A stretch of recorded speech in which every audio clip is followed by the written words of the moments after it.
Welcome to Spain, Poco a Poco. How you doing, Tanya? I'm hanging in there. I do want to apologize if the editing isn't as smooth as it usually is. It is not Gaetano, it is me because I might have coughing. I still have my allergy coughing thing. Gotcha. Your editing skills are super duper, but if there's Yes. clip, it's because I was coughing and there was nothing you could do. And yeah, if there's a weird break and you're like, why does the sound What? sound so different? Because she went into a coughing fit and you Yes, either got to hear the coughing or or a not. Yeah. And disjointed it may edit. not be a smooth thing, and that is 100% me. So I just want to take that off of you in case anything Oh, has to well, happen well, because your thank editing you. skills are super duper, super uber duper. Well, speaking of editing, Uh today's huh. Poco a Poco is about a major edit in It the is. Valencian skyline. That is true. Nice It's so segue. sad. We're going to talk about the Jardins de Real, and they are beautiful gardens here in Valencia. If you haven't been and seen them, they are gorgeous, but they have a bit of a history. They do, and they're also known as the Viveros gardens. That's what a lot of Hmm. people in the city call them because it that also means nursery, and we'll get into that. I love it because I know things because of the name on the Google Maps. I don't know. I don't spend enough time in the city, even though we're so Right. close, to have these insider tips and tricks that you have. So I love that.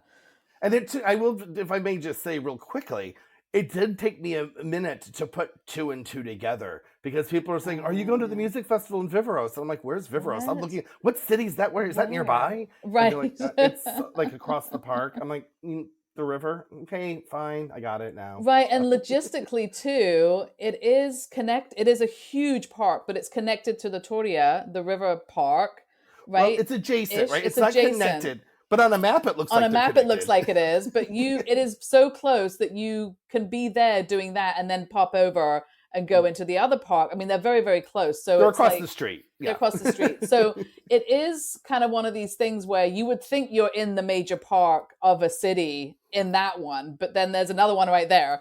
Right. So it can be confusing, but they are their own park that is separate from the Toria Park. Right. So just if but you can go to all of them and walk around and it's gorgeous. But we're going to talk about Just this one. just this Just this one. one. So, do you want to start? Yes, I will start. So basically, just at the very, very beginning, based on what you just said, the reason why this is called the Jardins de Real was because once upon a time, many, many years ago, there was a palace there, a beautiful, beautiful palace. And Yes. for reasons that we will get into, that is no longer the case. It is now a beautiful gardens. And so the gardens began as orchards around the Alumnia, which is an Islamic recreational palace. So it started as a palace way, way, way, way back when, and it was a beautiful orchard garden around a beautiful palace. And that's what we started with, which is not what Hmm. we have anymore. No. Yes. So it was Almunia, Almunia, Almunia, Almunia? Almunia, Almunia. I don't know. Meant it was a countryside estate, so there'd be orchards and water channels and the gardens and places for us. Like if you've been to Generalife up in Granada, that kind of situation, right? It's not a place to rule your kingdom Mm-hmm. from, but to get away from your working palace because Mm-hmm. life is so stressful. Yes. And I'm just going to totally skip right now because this might be a 50-minute conversation that you said up in Granada and not down in Granada. Oh, but the So reason I'm why I going said to that's peg that for another day because I know that's a whole thing. well, the reason why I said up in Granada is because it's on a hill overlooking the city, so you go up to it Okay, like I when you're in said, Granada. I'm not going to get into that with you now. We're going to put that on ice for another day because that was funny. And I just wanted to bring it up. Okay, go ahead. So it would have been a traditional Islamic garden with their geometric layouts and the way they had the water channels and Hmm. the fruits and the plants. It's they're very Very what's the word I'm advanced. looking They were very advanced in what they were building back then, for sure, with the very water advanced and structures. very what's the word I'm looking for? Is it stayed? Like there's a reason to them. There's a real layout. They're not just haphazard. Oh, I don't know if you get what I'm geometric, saying. I guess. I I mean, already said oh, you geometric. did. Shows how much I was listening. Well, never And mind. Let's move on. that's exactly. And then Almunia means to wish or desire in Arabic. So obviously this was supposed to be a very beautiful, gorgeous place, which I'm sure it was, with the fruit trees, aromatic plants and everything. And, then the combination of the garden with the beautiful architecture, of which this palace was gorgeous. Right.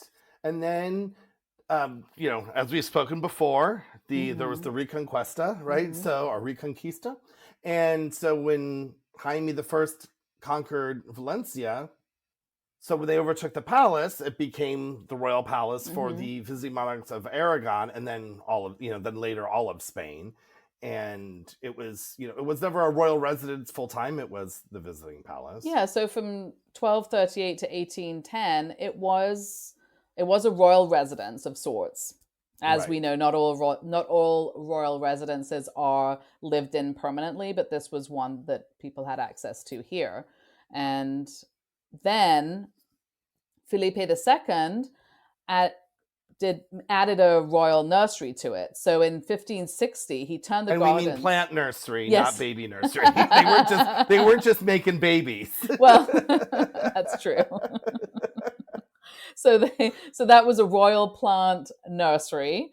So King Felipe II, as he had started this nursery, he was actually not just having it here. He was using that nursery to have beautiful gardens in his other residences around Spain. So orange and lemon trees. He had like 4,000 plus flowering plants that were sent from Valencia to his Aranjuez residence in Madrid. So the garden here really did become a proper nursery that was supplying plants all over Spain. And hence the Jardins de Viveros was, the name. So a very iconic place, and also a beautiful palace.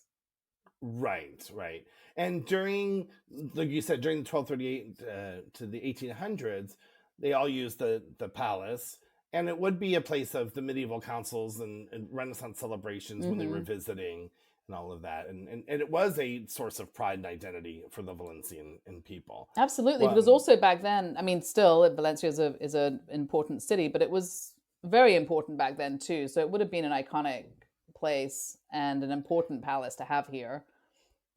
Now, here's something that I found interesting. I don't know how true this is, but I've read this in a couple places, that even after the palaces were destroyed, and we're going to get right into that, the locals still called it Del Real, and not meaning from royal, but meaning from the Arabic riyad, meaning garden.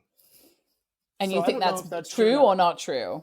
I don't know. I've read it, but Real also means royal here, so I'm confused. It's still the royal garden. The palace might not be there, but that doesn't mean that it's not the royal garden. Real doesn't mean royal; it means garden, because it's coming from Riyadh in Arabic. Yeah, and just a little something. If someone knows and wants to fight us over it, we have no horse in the game. Well, I was going to say, you haven't really taken a side, so there's not really a fight here. But let us know.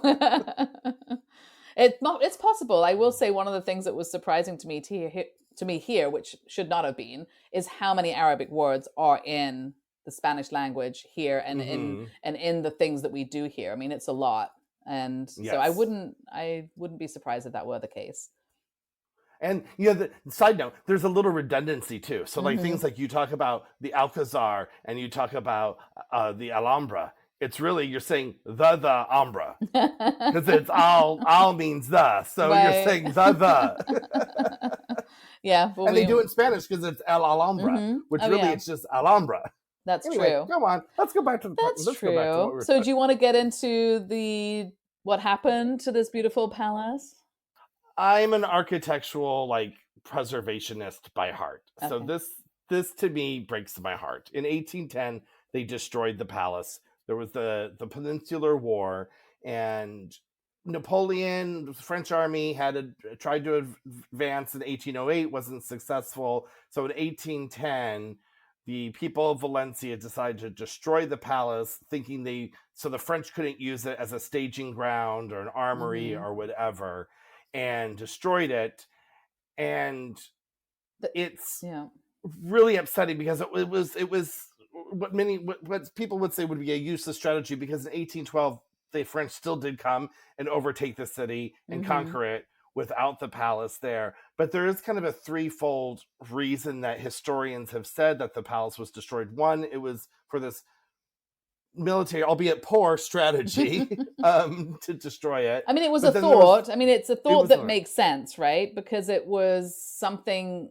Just because it didn't work doesn't mean that it wouldn't necessarily have been something that worked. And they Right, needed, but it and they was a- needed to free up, like logistically, they needed to free up themselves and not be protecting a palace. So that Right, would so have the been a lot. military junta was Yeah. looking for, not the defenses were looking, what they were using it for resources, Right, right? So they yeah. didn't have to, one, they didn't have to protect it. Two, they could sell off the stuff that Mhm. they were destroying to raise money. Yeah. So there is that. And then on the third, there was the new rising liberal bourgeois that thought that the palace represented the old regimes and the royals, and So it meant get rid of the old. It probably made it an easier decision, probably for that. Right. But yeah, I think now, obviously nowadays, looking back, it seems like a very sad decision to have made. But that is what It was a done. little cut your nose to spite your face, if you ask me. Yeah. Yes. So what survived? We have obviously these beautiful gardens that survived, and also the irrigation channels. So Some of them, for sure. which would have been a lot. Now, having bought a house here with not as old as this, irrigation channels in it, but you don't know where they are. So I'm hoping there was a map that came with that, because it's not easy to sort this stuff out. Well, we'll get into that. There is one physical piece of the palace that does remain, and that is a fragment of the coffered ceiling, which has been saved and kept at a place in Menorca, I think, called the Archiu del Renier, which is, I think, an archive. Rainier? Maybe. Rainier? Yeah. So, Yeah. But you're not going to walk around the garden and find bits of the palace. That's not what's going on there. No. As much. Well, you will. There are remnants. There are some remnants of the palace, like of the structure and the foundations and stuff when you walk around. But yeah, you're not see... like nothing. I mean, it's not. You're not finding chandeliers and doorways and all that beautifulness. There's not like a gatehouse. I mean, the gatehouses that are there and the things that, I mean, it was sort of basically fully destroyed. So it's you're going for the garden, I guess, is what I'm trying to say, really. Right. And in 1903, it was still a working nursery. Mm-hmm. It then became a public park. And so then it moved from, which is so much about Valencia that we do see and maybe that we have the liberal bourgeoisie for this to think of, getting rid of royal privilege and bringing in, for public use. Yeah, I think that's true.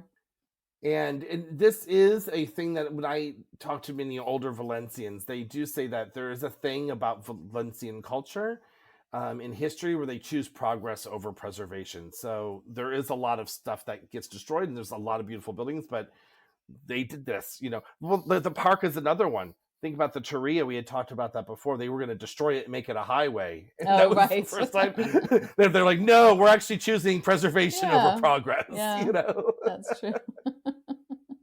So going back to progress over preservation, in the 80s, they were doing work on the sewage systems around there, and they found some remnants and foundations of the palace.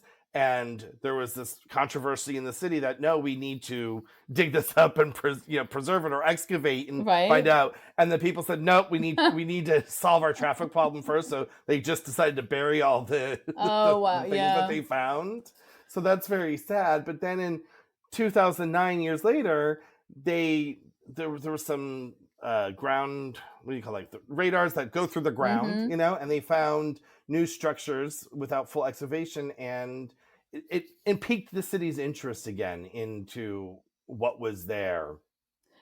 And they unearthed the Torre de la Reina, the Queen Maria's Tower, which was later her kitchen, and other walls and foundations that they expected to lead to the Torre del Rey and the large palace pour. So, they were like, oh, maybe we should dig. That's quite a lot. Yeah, I mean, that's quite a lot to know about it. And the palace is fully understood of the whole structure now because of plans that were drawn in 1802 by Manuel Caballero. And those were plans that were taken back to Paris by the French troops as the spoils of war and things.